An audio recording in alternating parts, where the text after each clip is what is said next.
네, 제 남편이 살해 당해야만 했던 이유는 서울대학에서 제가 사생결판을 해버리고 말겠다고 작정하고 그 준비, 그 모든 준비가 철저히 돼 있는 그런 상태였기 때문이었어요. 네, 서울법대 건물하고 서울중앙도서관 통로에 8년 동안 대자보를 붙였고요. 네, 그리고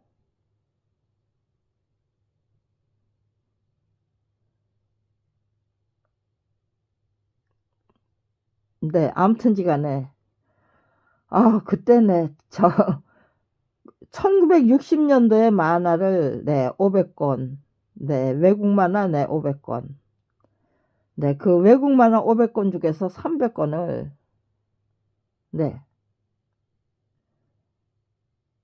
그때네 서울법대 학장님한테 등기우송했어요.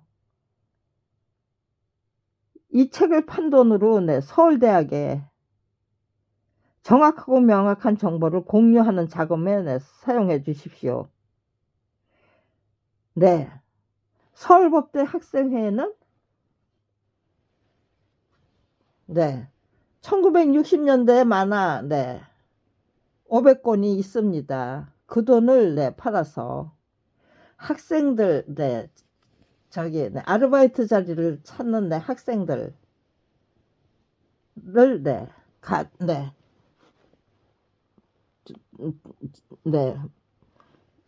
모집해서 정말 국민을 위한 데이터베이스 구축 작업을 시작해 보자는 거였어요. 일단 시작하면은 뭐 서대원 사건에는 뭐 손해배상도 많고 뭐 또 많으니까요. 받아내야 될 돈이 너무 많았어요. 시작해보자는 서울법대 학생에다가는 1960년대 그 저기를 팔아가지고 우리 만화 500권을 팔아가지고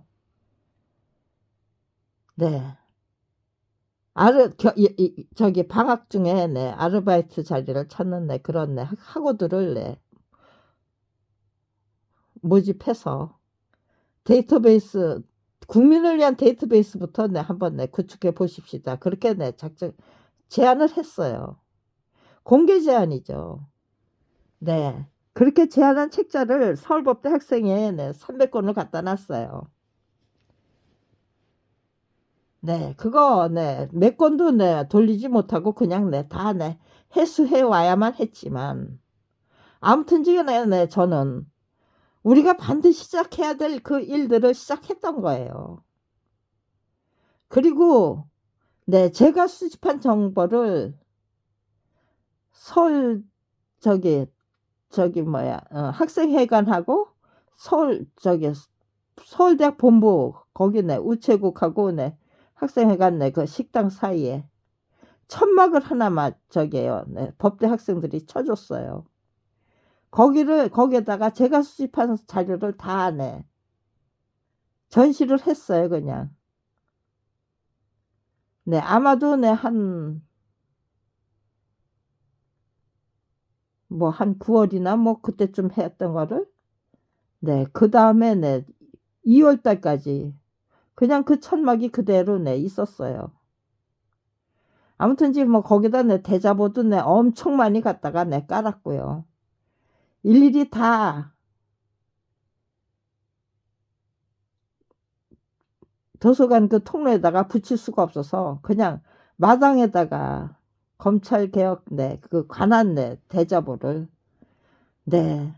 아주 저기에요. 도서관 그 올라가는 그 길 저기 뭐야 계단 거기다 쭉 다 그냥 다 깔았었어요. 등등 아무튼지간에 그 당시 제 준비가 굉장히 철두철미했었어요. 이제는 뭐 저기다 없다. 그냥 정말 작품이 저제동의 없이 전매될 수 있습니까 없습니까? 서울 대학인들이 그 질문을 더 이상은 외면하지 못하고 이번에는 받아내자. 서울 대학인들부터 작품이 저제동이 없이 전매될 수 있다고 우겨대면서, 네. 정가 85만 원, 아니, 건당 85만 원에 불과한데 그 화료를 받고 혼자 전담해서 그린 한국 역사 만화 전집 14권을, 네. 그 저작권을 전부 교학사가, 네. 뭐 인수한다는 그런 취지죠. 네. 귀속된다는 그런 취지로다가 그 당시로서는 거금을 지불했다. 검찰 무혐의 처분 이유가 바로 그거예요. 그리고 만화 저작권은 매절은 저작권 양도라는 그런 출판 관행이 있고요. 그건 또 지워버렸어요. 분명히 있던 그 무혐의 처분 이유서를 고쳐버렸어요. 매절은 저작권 양도라는 거는 빼버리고, 그 당시 만화 출판은 만화 저작권은 무슨 저자하고 출판사가 특별한 약정을 특약이 있을 때만 인정해 준대요. 그게 출판 관행이었대요. 네. 그걸 그렇게 고치면 그건 괜찮다는 건지, 만화계를 깔보기 때문에 그렇게 고쳤다는 건지. 네. 매절은 저작권 양도라는 그런 그 말은 빼버린 거예요. 그러고는 그냥 특약이 있을 때만 저기가 응? 만화 저작권은 인정된다. 네. 특약이 없을 때는 저자와 출판사 간에 특약이 없을 적에는 출판사에 귀속된다는 게 출판 관행이다. 매절은 저작권 양도예요. 네. 그거를 빼버린 거예요. 출판 관행은 매절은 저작권 양도고, 만화 저작권이 출판사에 귀속된다는 거는 그냥 저기예요. 출판 관행이라는 거는 안 붙이고 그냥 쭉쭉 늘어났던 건 사실이에요. 근데 아무튼 시간에 매절은 저작권 양도라는 거는 빼버렸어요. 그것이 정정당당한 법집 패킹이었는가? 아니면 터무니없는 무혐의 처분이었는가? 그런 무혐의 처분 이유가 도대체 그런 식으로 무혐의 처분하는 게 이현영 문화부 장관의 중재 지시를 무시하고 저작권 부분 무시한 그 무혐의 처분이 정정당당한 법 집행인가? 작품이 저자유동 없이 전매될 수 있는 물건인가? 그것만 판단해 주시면 돼요. 근데 그 어느 누구도 그걸 못하는 거예요.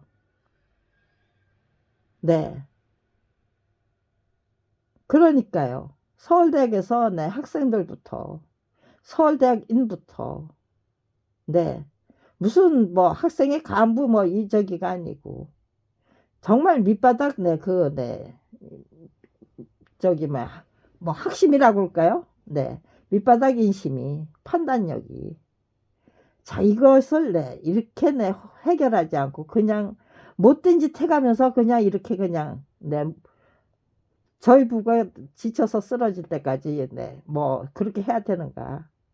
아니면은 언제 어떤 방법으로 그런 거를 터무니없는 관행을 무혐의 처분하고 그리고 유전무죄죠. 유전무죄가 만들어내면은 검사가 유전문제를 만들어내면 검찰청에서는 그 검사 비리를 철저히 비호하는 방법으로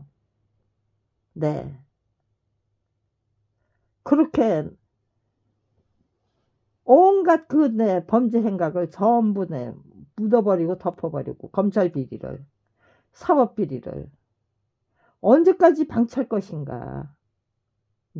저 같은 사람이 이렇게 목숨 걸고 내가 정말 대한민국을 위해서 제 목숨 기꺼이 바쳐드리라고 하겠다는데 목숨 바치기 전에 제 노력 제 시간 제 열정 다 바쳐드리겠다는데 근데 네 그거를 네 나는 뭐 우리는 뭐 서울대학은 모른다. 서울대학인들은 그 어느 누구도 대답할 수 없다는 네 그런 답변은 못 내놓잖아요. 그러니까 이 사람들 네 굉장히 급했던 거예요. 네 그냥 그렇게 네 질질 끌다가 말 줄 알았는데 제가 네 이제는 네 서울대학에 가서 네 사생교판 하겠다니까 학생들하고 직접 네 학생들의 네 그 학생 여러분의 그 네, 저기를 받겠다니까요. 네 판단을 네 부탁하겠다니까. 네 그런데 제 남편이 사망했던 네 2000, 네 5월 26일이 제 남편의 네 60, 네 환갑 다음에 네 진갑이라고 하나요? 네 환갑 다음에 환갑하고 육순잔치 육순 생일을 네 제가 미역국도 못 끓여드리고 그냥 네 놓쳤어요. 환갑은 지났지만 아무튼지간에 네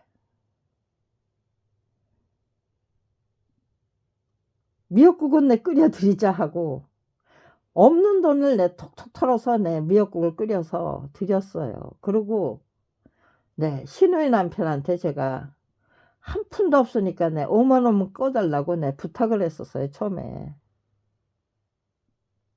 네 주, 지갑을 톡톡 털어서 내 시누이 남편 저기 미역국 끓여드리고 네 그러고는 내 시누이 남편한테 전화를 걸어서 한 푼도 없는데 5만 원만 좀 꺼달라고 부탁을 했었어요.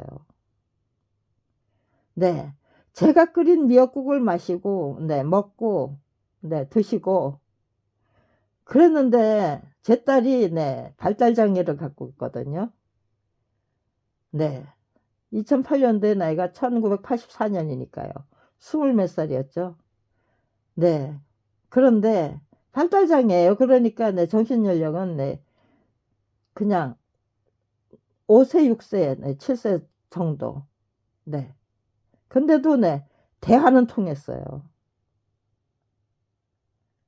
제 딸이 네, 느닷없이 재롱잔치를 시작하는 거예요. 생전 그런 일 없었어요. 네. 네, 애미가 내 남편 저기 생일인데 육순 환갑 네, 놓치고 네, 이 진갑 생일이라고 네, 겨우 내 미역국 한 그릇 끓였는데 그거 내 섭섭한 걸 아는지 네. 재롱잔치를 시작하는 거예요. 네, 별스럽게 내 웃기더라고요. 그래서 네, 저희 식구 네, 시컷 웃었어요. 웃고, 네, 히하호, 네, 웃고, 네, 떠들고 그랬는데, 네, 한 시간쯤 지났을 거예요, 아마. 네, 갑자기 네, 여보, 나 이상해 그랬어요, 남편이. 근데 네, 가끔, 네, 그전에도 그런 적이 있었어요. 병원에 가볼까요? 하니까, 네, 응, 그래야 될 것 같아, 그랬어요. 그러고는 네, 그냥 눕더라고요. 그 잠이 들었는 줄 알았어요. 근데 그게 아마 네, 여보나 이상해 하고 저기 누웠던 그 순간이 아마 운명의 순간이 아닌가 싶어요. 네. 저는 그냥 네. 자고 일어나면 네. 상태를 봐가지고 병원에 가면은 네. 가야 되겠다. 그래서 저하고 내 딸도 네. 잤어요. 병원에 네. 응급실에는 네. 잠잘 곳이었고 발달장애를 갖고 있는 제 딸을 네. 맡길 사람도 없고 네. 저도 내 피곤했죠. 뭐 서울대학에 내 사생결판을 내 준비하고 있었으니까요. 서울대학에서 사생결판 하겠다고 준비하고 있었으니까 피곤했죠. 네. 제 딸을 내 재우니까 네 자더라고요. 그래서 저도 잤어요. 그리고 네 그냥 네 한 2시간 정도 잔 것 같아요. 제 딸이 네 저를 막 흔들어 깨우면서 엄마 아빠가 차가워 차가워 그러는 거예요. 무슨 소린가 하고 네 일어나 봤더니 정말로 네 차디차게 식었어요. 그리고 내 똥을 한 자박이 싸놓고 네 입, 코, 내 귀, 네 이 세 군데 그 저기 내 구멍에서 네, 무슨 거품이 뻐끔뻐끔 터지는 거예요. 네. 신우의 남편한테 5만 원만 꿔달라고 네, 부탁을 했어. 전화를 걸어 놨었잖아요. 그러니까요. 네. 네. 2시간, 3시간 후에, 네. 서대훈 씨가 운명했다는 전화를 했어요.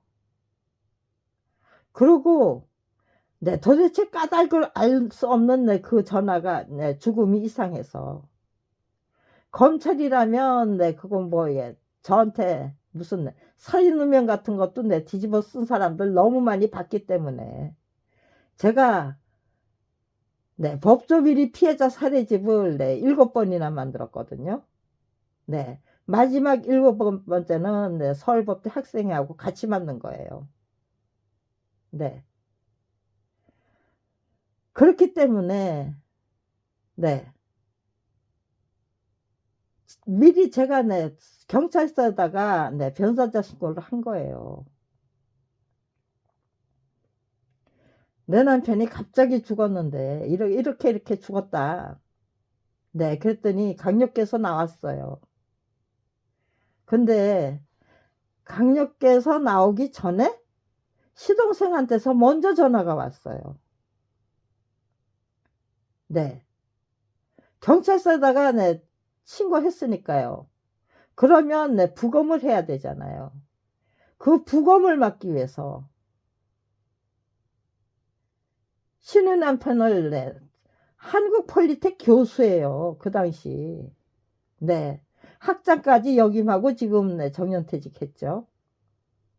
네. 한국 폴리텍 교수를 시켜가지고 네. 뚱딴지 같은 전화가 온 거예요. 제가 네. 경찰서에서 전화 걸고 네. 뭐 불과 네. 몇 분도 안 돼서요. 네. 경찰서에서 나오기 전인데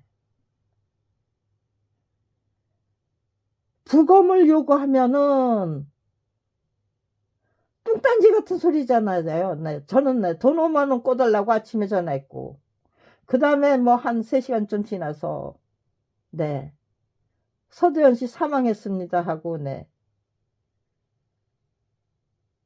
사망했다는 걸 알렸는데 신우의 남편한테 네 그 부검을 요구하면은 네 부검을 고집하면은 예 저기를 안 하겠대요. 장례 절차에 참여를 안 하겠대요. 네 형제들이 네 시동생은 네, 미국의 교환 교수로 가 있었고 시누이만 네, 5형제 중에서 시누이 네.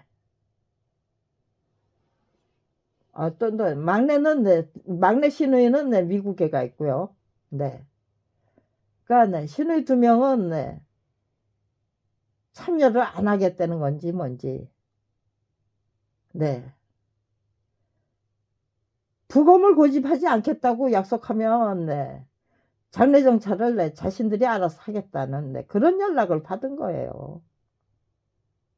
그 연락이 부검을 막겠다는 내가 막기 위해서 검찰이 서둘렀다는 얘기죠. 급하게.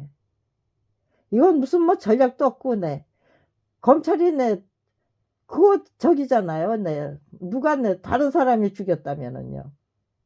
한국 폴리텍 교수인 신우의 남편을 앞세워서 부검을 부검을 고집하면은 형제들은 신우이들은 신우이 가족은 저기가 안 하고 장례 절차에 와보지도 않고 부검을 안 하겠다고 하면 자기들이 장례 절차를 알아서 다 관장하겠다. 그게 말이 되는 전화예요. 아 이건 그냥 이게 도대체 죽음의 원인이 뭔지 저는 시신은 처음 봤어요. 남편 시신을 처음 봤어요. 그러니까 그런 절차에 대해서 전혀 몰랐어요. 생각해보면 알 수도 있는데 일단 내 혼이 빠졌죠. 그러니까요. 그냥 멍청이에 불과했어요. 그 당시에는. 네, 남편이 사망했다는 사실을 알고 난 그 당시에는 제가 멍청이에 불과했어요. 그럴수록 정신 똑바로 차리고 선견지명을 발휘해야만 하는데 멍청했어요 제가. 아무튼지 근데 그 멍청한 저기로도 이거는 검찰이 내 남편 죽인 거다. 그렇게 확정이 되잖아요. 제가 부검을 그냥 조용히 보내드리고 싶었어요. 제 남편 너무너무 불쌍해서. 아니 만화가다운 만화가가 되기 위해서 1963년부터 2000 아니 아니 1991년까지 만화가다운 만화가가 되기 위해서 노력했는데 자기 이름으로 출판된 책이 딱 2권이에요. 저하고 함께 만든 책만 18권이에요. 근데 서대원이라는 이름이 붙여서 출판된 책은 딱 2권이에요. 전부 저자 표시 없이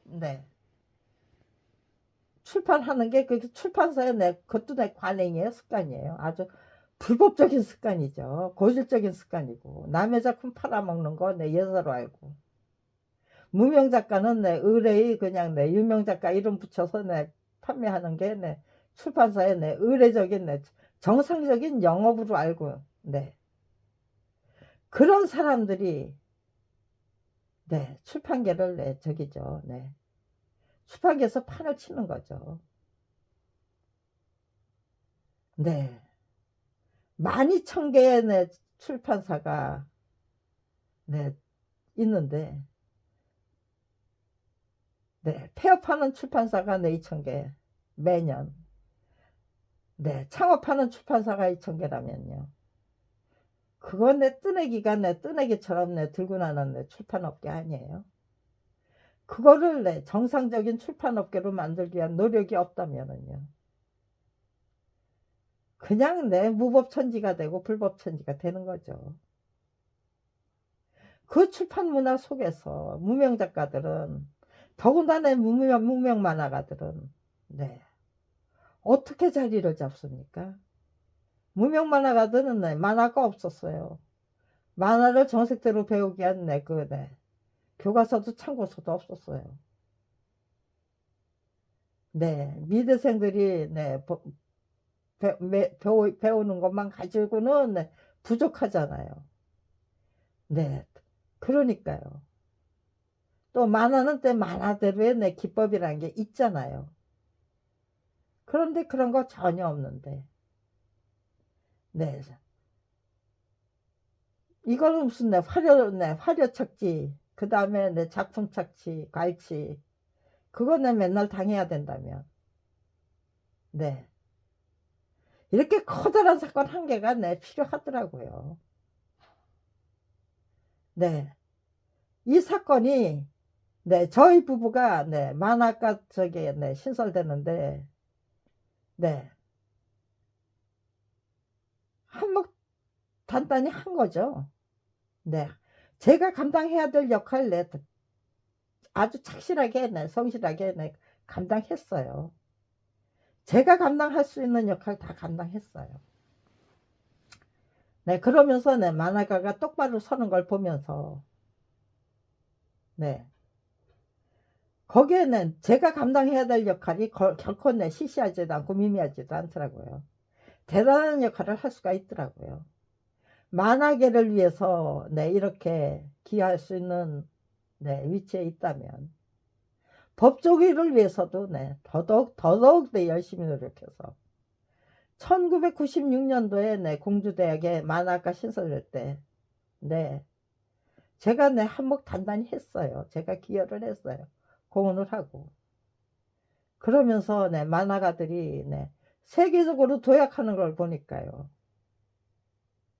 누군가가 적극적인 관심을 가지고 이렇게 네, 문제점을 네, 알고 있다가 정확하고 명확하게 진단했다가 네, 그렇게 때 맞춰서 네, 기여할 수 있는 순간에 제가 감당할 수 있는 역할을 기여하면 네, 그 다음에는 네, 만화가들이 그렇게 네, 세계적인 도약, 비약을 네, 거듭하는 네, 그런 모습을 네, 목격할 수 있는 거구나. 검찰이 개가천선을 할 수 있는 네, 그 기회를 네, 만들어내고야 만다면요. 네. 국민의 의지도 달라지고 검사님들의 의지도 달라지겠죠. 정치인들의 의지도 달라져야 되는 거죠. 대한민국의 내 그 각성과 분발을 충분히 만들어낼 수 있다. 어디 가는 데까지 가보자 그렇게 작정한 거예요. 만약에 서울대학에서 제가 그때 선생님판 할 수 있었다면요. 서울대학인부터 네 도대체 8년 동안 대자보 붙이는 거 네. 자신들은 안다고 했지만 과연 우리가 알고 있었는가? 네. 그 이유를 서대원 사건에 대해서도 알고 대자보를 붙이는 이유에 대해서도 알고 제가 무엇을 목표로 그렇게 노력하는지도 8년 동안 대자보 붙이는 그 정성이 결코 시시한 정성 아니거든요. 학생들이 제가 만들어가는 대자보는 무조건 그냥 붙여주는 거예요. 네. 하나만 만들어가서 서울대학 중앙도서관 통로에만 붙였는데요. 네. 학생의 간부가 저한테 정식으로 요청을 하더라고요. 선생님 그거 2부씩 만들어 오시면 안 됩니까? 법대 건물에도 붙여야 될 대자보일 것 같습니다. 아이고 붙여만 주신다면 밥벌이조차 할 수 없는 처지인데요. 네. 그거 붙일 돈은 또 만들어지더라고요. 네, 가난뱅이가 1986년도에 제 딸의 그 선천성 신경병 수술비 200만 원을 만들지 못해서 무남동료 외동딸을 죽일 뻔했던 위인들이에요. 그런데 저작권 별곡이라는 책을 만들어서 100권씩 만들어서 그 중에서 한 60권가량을 등기우송하고 그리고 한 40부 정도는 남겨놓고 그리고 틈틈이 돌리고 그런 자금이 이상하게도 만들어지는 거예요. 2002년도까지 그 등기우편 영수증을 모은 게 책 한 권 분량이에요. 다 합산해 보니까 6천만 원이 넘어요. 그러면 책을 만들고 인쇄비, 제책비 그건 6천만 원 이상 들었다는 거 아니에요? 등기우송비가 6천만 원. 아무튼지간에 무슨 경비 다 하면은요. 2억 원 이상을 들었다는 거예요. 2002년도에.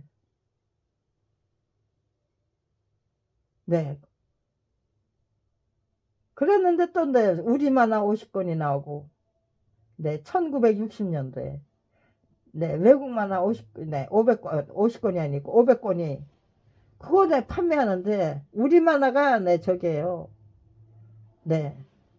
바람돌이가 저게요. 1편에서 7편까지 있었나 봐요. 근데 한 권이었고 6권이 있었어요. 바람돌이 1편은 1,000만 원이에요. 한 권에. 한 권에 1,000만 원짜리 여러 권 있었어요. 근데 그거 100만 원도 못 받아. 70만 원에 저기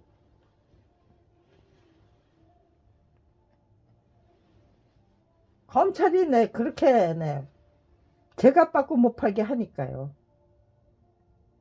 그 만화 그 경매 장면을 방송했던 KBS가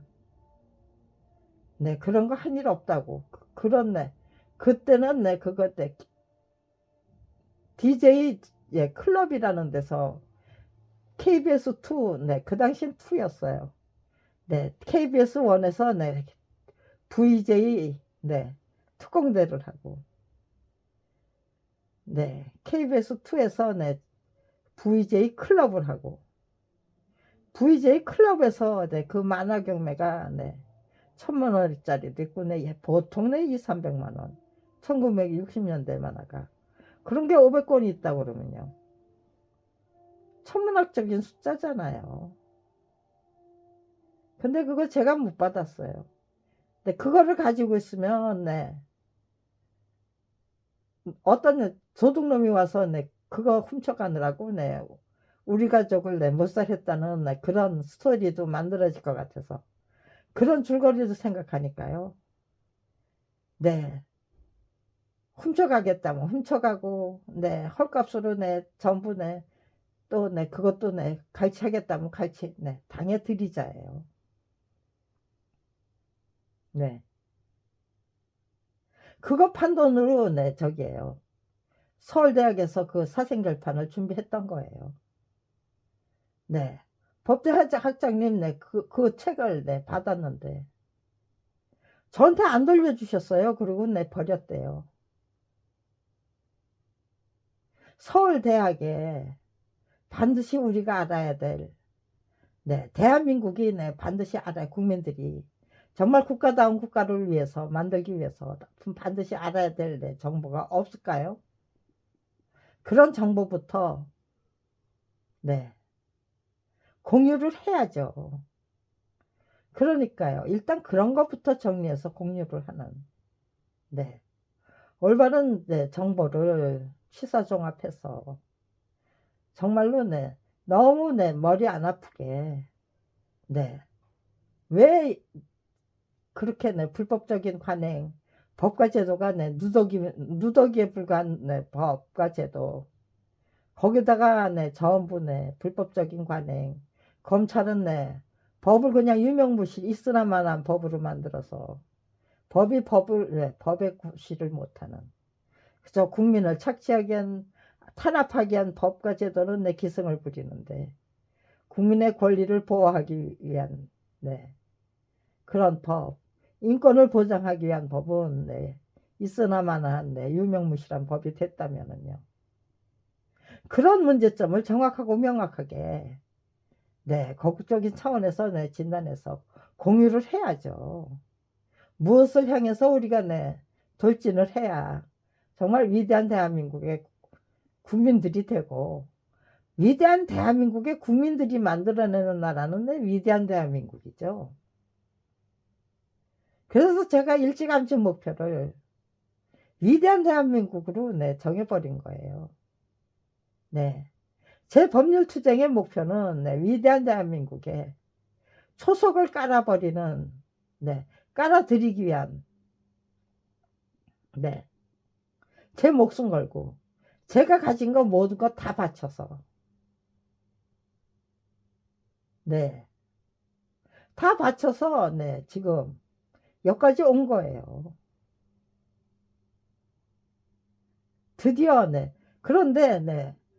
그렇게, 네. 제가 뭘 하려고 하는 건지, 왜 이렇게 노력하는 건지, 글로도 설명 못하고, 말로도 설명 못하는, 네. 그런 안타까운 시간들이 32년이나 계속된 거예요. 내 실력이 부족하고, 내 표현력이 부족하다면, 네. 그걸 채워나가면서, 네. 내가 연구할 수 있는 거 연구 다 하자. 네.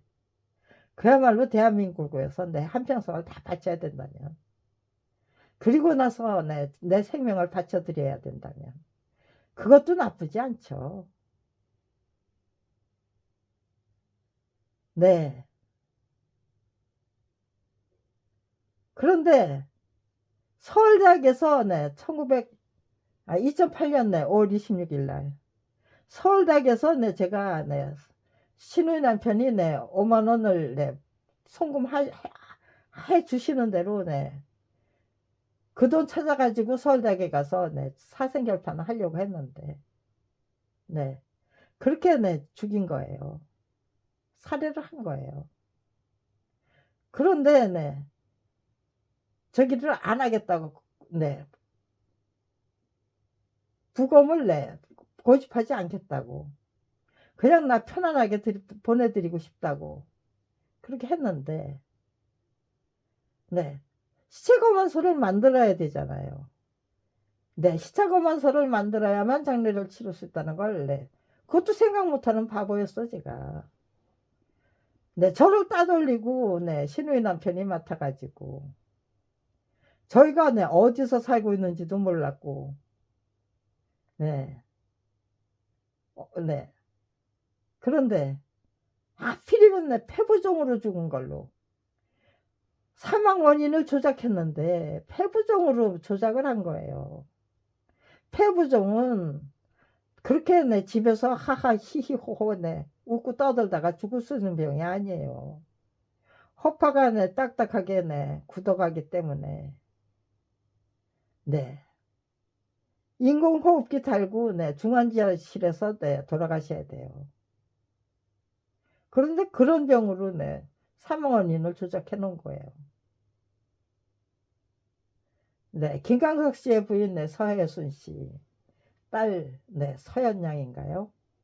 폐렴에 걸린 딸을 네 병원으로 네 안 데려가고 집에서 방치하다가 네 죽도록 만들었다고 해서 네 경찰 수사 네 포토라인에 네, 서야만 했잖아요.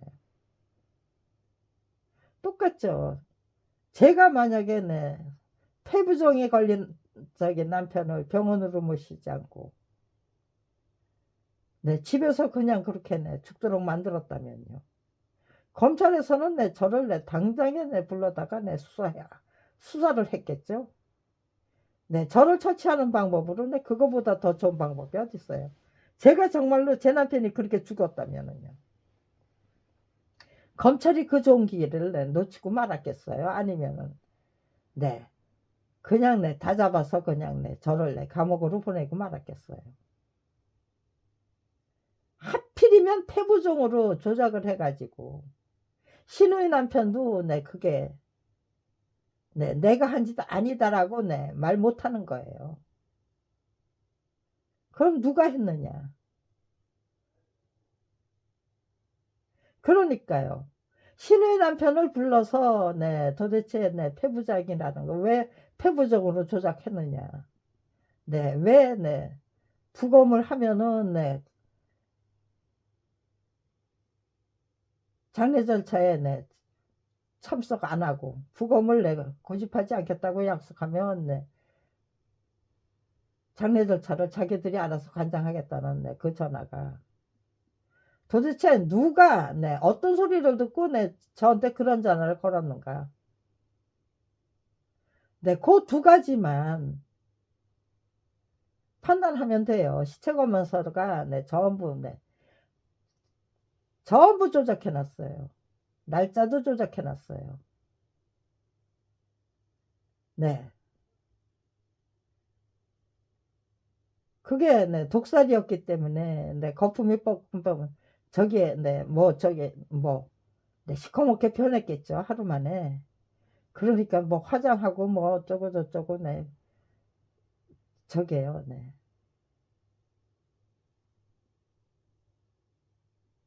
그 다음 날 그날로 내 부검을 안 해. 시체 검안서를 작성한 게 아니고 그 다음 날 내 시체 검안서를 작성했나 봐요. 네. 근데 규정이 네 그날 네 사망 당일에 네 시체 검안을 해야 된다는 게 있나 보죠. 아무튼지 간에 5월 26일 날 죽은 사람을 네 5월 27일 날 사망한 걸로 조작했는데 네 5월 28일 날 가서 네 화장을 하니까요. 화장터에서 네 그 시체 검안서를 저한테 저한테 준 게 아니고 신우의 남편한테 되돌려 주더래요. 그래서 네 전부 다 훔쳐갔는데 그거 한 장이 더 있는 줄은 몰랐어요. 검찰에서. 네. 시체 검안서를 화장터에서 되돌려줬기 때문에 사망일자를 조작했기 때문에 시체 검안서를 화장터에서 되돌려준 거예요. 검찰에서는 그것까지 계산 못했기 때문에 자기들은 네, 다 해소했다고 생각했던 거고요. 네, 저게요, 네, 시체 검안서 한 장이 나한테 남아있던 이유가, 네, 시체 검안서 네, 그 사망일자를 조작했기 때문이에요. 네, 다 조작하고, 주소도 모르는데, 네, 저한테 물어볼 수가 없으니까요. 네,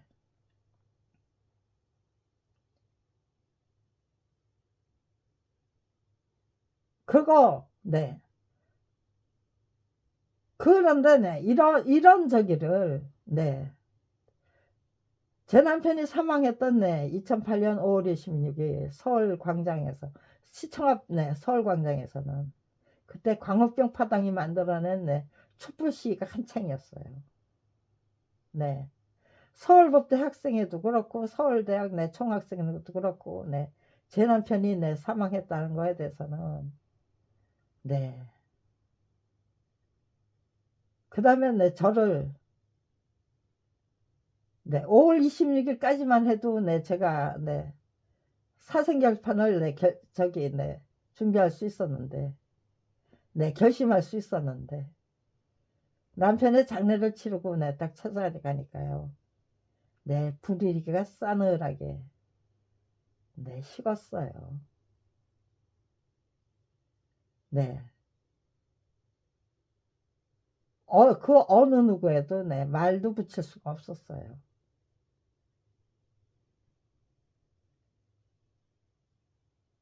네. 시청 앞에서 네, 네, 그렇게 네, 광우병 촛불 시위가 한참이었는데요. 네. 거기서도 네, 제 남편에 대한 네, 그 죽음에 대해서 네, 들어주시는 분 없었어요.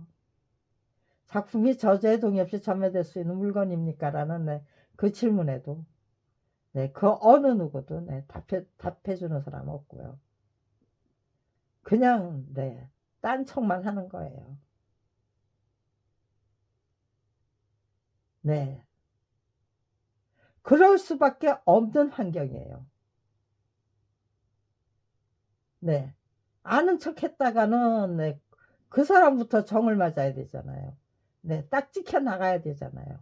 돌멩이 네, 그 전에 네, 우리 어렸을 적에는 네, 그 돌멩이 다듬는 것도 네, 길거리에서 흔히 볼 수 있는 광경이었는데요.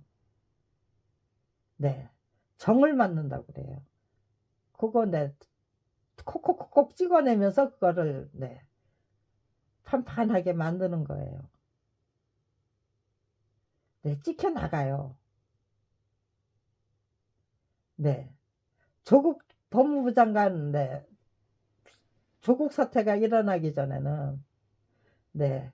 어떤 방식으로 네, 괴롭히는지, 왜 그렇게, 네. 검찰이, 네, 기피하는 거, 검찰의 눈밖에 나는 거, 아니면, 네. 뭐, 누군가의, 네, 눈밖에 나는 거, 기업주의, 네, 눈밖에 나는 거, 네. 상사의 눈밖에 나는 거, 왜 그렇게 무서워했느냐.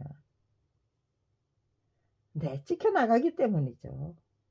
알아서 기회만 만드는 게 네, 대한민국의 네, 전체적인 네, 문화 및 네, 풍토잖아요. 검찰이 그 어떤 짓을 해도 그들이 만들어내는 네, 네, 불법적인 관행, 네, 통계, 뭐 작품이 네, 저작권 위반 사건만 네, 단 한 건도 법대로 수사해서 기소한 사례가 없는 게 저작권 위반 범죄만도 아니잖아요. 네, 고위공직자의 그 네, 직무유기, 뭔가 반드시 해야 될 걸 안 했기 때문에 네, 일어난 참사 사고들 너무 많잖아요. 그런 거 네, 단 한 건도 네, 저게요. 네. 기소를 했으면은요. 유죄 판결이 나와야죠. 전부 무죄 판결이에요. 네. 검찰이 네, 그거 네, 기소한 네, 고위공직자 비리 중에서 아니면 네, 저명하신 네, 네, 기업주의 네, 직무유기에서 네, 유죄 판결이 난 거, 네, 단 한 건도 없었다. 네. 2000년도까지도 저게요, 그 통계는 유지되고 있었어요. 네. 지금은 모르겠어요. 그동안은 제가 그 쓰기 작업에 분주해서 대한민국의 정치 현황에 대해서는 정치 현황 법치 현황에 대해서는 일일이 관심을 가질 수가 없었고요. 네. 아무튼지간에 제 남편이 그렇게 사망했건만 그 어느 누구도 들어주질 않았어요. 그런데 2017년 문재인 정부가 출범하면서 광화문 광장에 민원마당, 청원마당을 세웠어요. 네. 거기다가 증거 자료를 가지고 그 민원마당을 찾아갔는데요.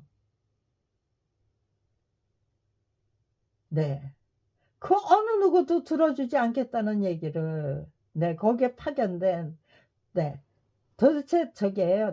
지가 어떻게 되느냐고 여쭤봤어요. 그랬더니 그냥 파견 공무원이래요. 저기 상담 공무원이래요. 그냥 그렇게만 소개하더라고요. 자기 자신을. 임시로 파견된 거죠. 그러니까는 각 저기에서 친절하고 그 청원하고 민원을 친절하게 접수할 수 있는 분들을 뽑아서 거기다가 차출을 했던 거겠죠. 파견 공무원이래요. 대하는 자세가 틀린 거예요. 다른 거예요.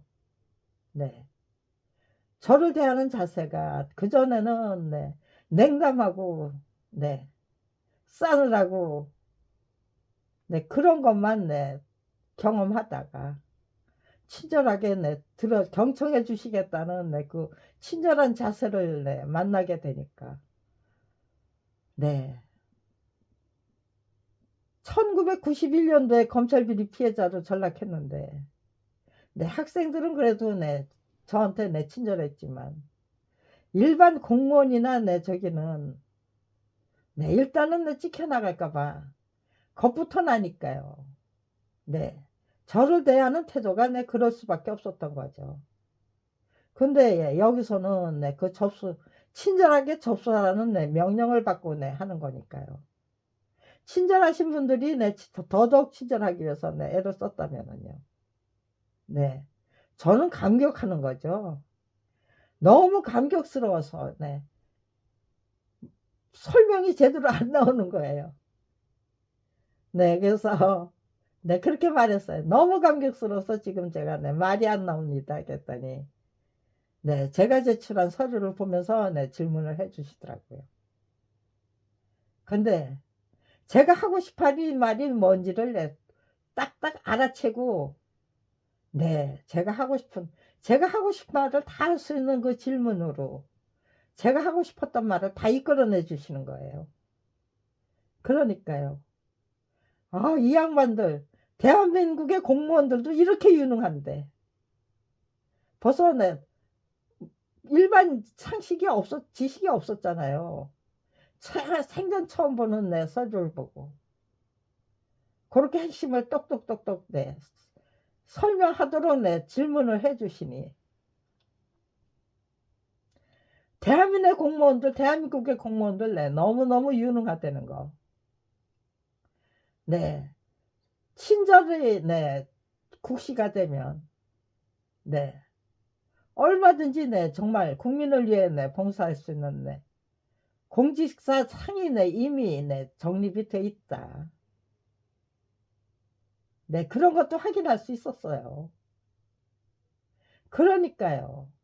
위대한 대한민국을 염두에 두니까 제가 유심히 관찰하고 확인하는 거는 위대한 대한민국을 위해서 어느 정도의 우리 대한민국의 국민의 수준이 공직자의 수준이 어느 정도인가 그런 거부터 일단 신경을 쓰고 관찰을 하는 거죠.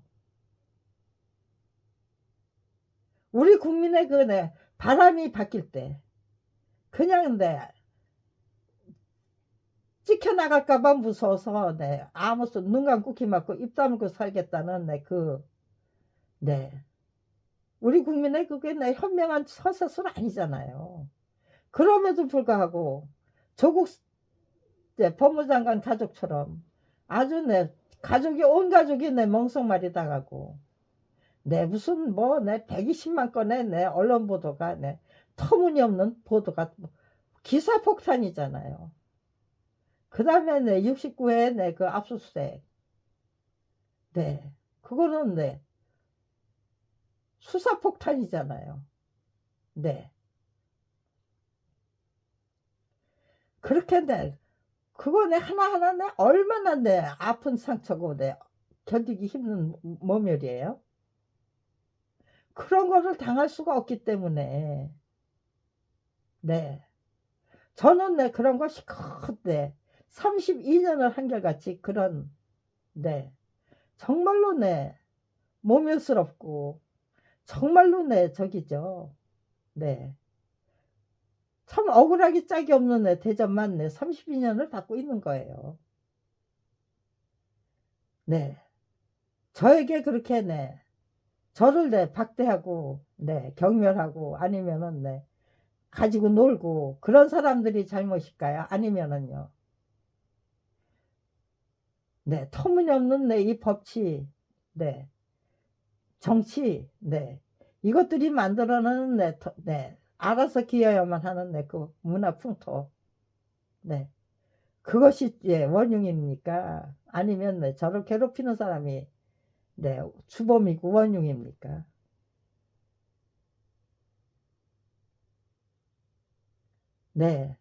아무튼지간에 두 번, 첫 번째 가서 2시간 얘기하고 나니까요. 너무너무 만족스러웠어요. 그 다음날 자고 일어나니까 빠진 게 많더라고요. 그래서 다시 증거 자료를 가지고 다시 방문했어요. 그래서 제가 미처 설명 못했던 거 상담 공무원 두 분에게 설명을 했어요. 제 말을 녹음을 했는지 어쨌는지는 모르겠는데요. 녹음을 했을 것도 같아요. 그리고 상담 공무원들이 보고서를 써가지고 올렸겠죠. 그리고 국민권익위원회로부터 터무니없는 무혐의 처분, 저작권법 위반 사건에 대한 터무니없는 무혐의 처분, 불복했기 때문에 남편이 당해야만 했던 의문사, 그거 인정하는 알림장을 받았어요. 그런데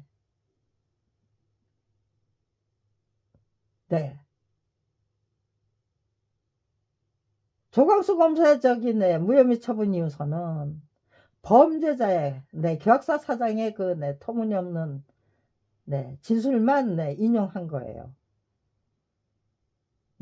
그래서 무혐의 처분이에요. 근데 국민권익위원회가 제 말을 인용해서 그거 인정해 준 거는 인정이 아니래요. 그거는 네 말을 그냥 그렇게 기록해 놓은 거래요. 단순한 기록이래요. 그렇다면은요. 검찰이 국가기관이 국민권익위원회가 그렇게 기록해 준 검찰의 그 살해한 그 살해 사건에 그건 수사도 안 하고 그냥 은폐버려야 되는 건가요? 이거는 어떤 방식으로 처리해야만 되는가 그 기준이 있어야 되잖아요. 국가기관이 제 말을 받아 썼다고 해도요. 터무니없는 말을 받아 쓴 건 아니잖아요. 무혐의 처분은 검사가 그 범인의 그 터무니없는 말을 인정해서 그 인용한 거는 네, 그건 인용이고, 이거는 네, 인정한 게 아니고 네, 그냥 네, 받아쓰기다. 기록이다. 네, 검찰에 불리한 거는 네, 그냥 네, 기록이고, 네, 검찰이 해놓은 거는 네, 인용이고, 네. 도대체 네, 우리가 네, 판단의 기준이 너무너무 엉터리잖아요.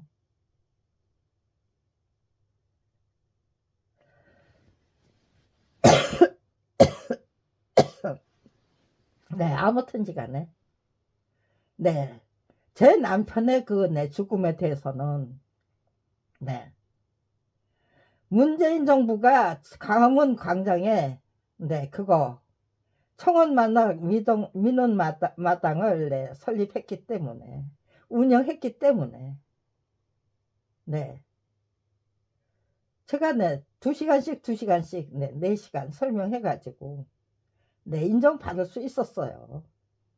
아무도 인정 안 해줘요. 네, 그런 거 없었다예요. 국민권익위원회조차도, 네, 인정을 못해요. 그냥, 네, 자기들은, 네, 검찰로 보내는 송치하는 걸로, 네, 임무 끝이래요. 네, 그렇게 무책임하고, 무대책 무방비, 네, 몰상식몰염치. 네, 그렇게 네, 밀고 나가야 되는가. 그러면 네, 검찰이 계속해서 네, 살인을 할 수 있는 거잖아요. 살인해도 네, 아무도 네, 감히 네, 그거 네, 그거 잘못된 거다라고 네, 그 어느 누구도 지적할 수 없는 이런 네, 터무니없는 문화, 풍토, 네, 정치, 법치 현황 이거 그대로 유지해야만 합니까? 네, 아니면은 바꿔야 된다면 어떤 사건을 계기로 해서 바꿔야 됩니까? 32년이나 검찰 왕국을 상대로 해서 네, 고소투쟁이에요. 네, 고소투쟁을 끈질기게 계속하고 있는 검찰 비리 피해자 김경란. 네, 검찰 왕국을 네, 정면 전쟁. 네, 검찰 왕국을 상대로 한 정면 전쟁이에요. 네, 제가 검찰에게 네, 아주 네, 제대로 호랑이 굴로 네, 들어갈 수 있는 네, 기회만 있으면 네, 호랑이 굴로 네, 제가 아주 네, 과감하게 그냥 네, 풍덩풍덩 네, 뛰어 들어가요. 네, 제가 할 수 있는 일이 있다면 네, 저는 그거 서슴지 않고 네, 해내고야 말아요. 내 목숨 바쳐서 아무튼지간에 네, 우리가 계속해서 그렇게 눈 감고 귀 막고 살아야 되는가? 알아서 기어야만 하는가? 작품이 저자의 동의 없이 전매될 수 있는 물건입니까? 라는 질문에 대해서 왜 32년이 지나도록 그 어느 누구도 그건 아니다라고 말을 할 수 없었던 것인가? 제 남편의 그 네, 살인이 네, 그렇게 인정이 됐건만 그 다음에 네, 수사는 네, 필요 없는 네, 과정이었는가? 그냥 그렇게 검찰이 알아서 그냥 내 뭉개버리면 네, 그 살인은 네, 없었던 것이 되는 것인가? 네, 정확하고 명확하게 네, 네, 내야만 할게. 그때 제가 책임지고 짚어내야죠. 네, 제 목숨 걸고 이제는 그 답을 들어야죠. 누구에게 들어야 됩니까? 일단 국민 여러분의 판단부터 들어야 돼요. 네, 국민 여러분이 판단을 해주시면 네, 검찰에서도 네, 또 네, 국민권익위원회에서도 네, 그게 네, 인용이었느냐 아니면은 네, 그냥 네, 내 말 네, 받아쓰기에 불과했느냐. 네, 검찰이 작정하고 저지른 살인에 대해서 그렇게 네, 무책임하게 무방비로 그냥 네, 저 혼자 계속해서 싸우도록 만들어 버렸던 것이 직무유기가 아니고 네, 그런 것들이 전부 네, 한 사람 한 사람, 네, 나는 어떻게 살았던가. 내가 과연 국가 권력의 주인일까. 네. 거기부터 시작된다면은요. 과연 민주법치주의 국가, 공직자인가. 내가 과연 국민을 위해서 봉사하는 공무원인가. 제각각 그렇게 자기 자신의 그 위치에서 내가 과연 내 역할을 똑바로 하고 있는가. 내 몫을 똑바로 하고 있는가. 내가 내 정체성을 제대로 지켜내고 있는가. 거기부터 시작된다면은요. 네. 나 자신부터 바꾸자. 나 자신부터 공직자다운 공직자 되고, 나 자신부터 검사다운 검사 되고, 나 자신부터 판사다운 판사가 되고, 나 자신부터 언론인다운 언론이 되고, 그렇게 착착착착 맞아 떨어진다면요. 대한민국은 그야말로 위대한 대한민국이죠. 저는 대한민국의 주인다운 주인 되기 위해서, 대한민국 국가 권력의 주인다운 주인이 되기 위해서 32년을 한결같이 정말로 참된 용기와 지혜와 의지로 중무장하기 위해서 32년을 노력하겠다가 아닙니다. 이미 노력했습니다. 과연 작품이 저자유동의 없이 전매될 수 있는 물건이었습니까? 조광수 검사가 작성한 그 불기소 처분 이유서가 아무런 하자도 없는 정정당당한 무혐의 처분 이유입니까? 거기에 대해서 32년이나 답을 못했더라지만 아직도 답을 해줄 수 없다는 그런 답을 들어야 될까요? 그렇다면 국민 여러분에게 제 목숨을 드려야죠. 이제부터 시작하려고 하는 거예요. 그거 못하게 하려고. 지금 검찰에서는 무슨 수작들을 하고 있을까요? 제가 왜 금방 자고 일어나서는 일어나면은 글쓰기 작업을 할 수 있는데 한 두어 시간 생각을 해야죠. 생각하고 일어나면 글쓰기 작업 못하고 왜 이런 현상이 일어날까요? 아무튼 간에 제 남편은 검찰이 살해했습니다. 제 시누이 남편 이 앞장서서 사망 원인을 조작해야만 했는데 하필이면 폐부적으로 조작을 했기 때문에 그 어느 누구도 검찰에서는 서대원이를 살해한 일이 없다고 감히 말할 수 없어요. 그러니까 전부 도망치는 거예요. 나한테 그런 소리 제발 하지 마. 그 소리 듣고 하면 양심이 괴롭죠. 괴로운데 검찰을 원망 못하고 검찰의 그 잘못을 똑바로 지적 못한다면 제가 정신병자 취급을 당해야만 돼요. 이제까지는 정신병자 취급 기꺼이 당해드리자예요. 이제는 더 이상은 정신병자 취급 안 당하겠다. 이제는 아직도 내가 정신병자 취급을 당해야 한다면 내 목숨 기꺼이 흔쾌히 바쳐드리겠다. 그게 저 자신의 결심입니다.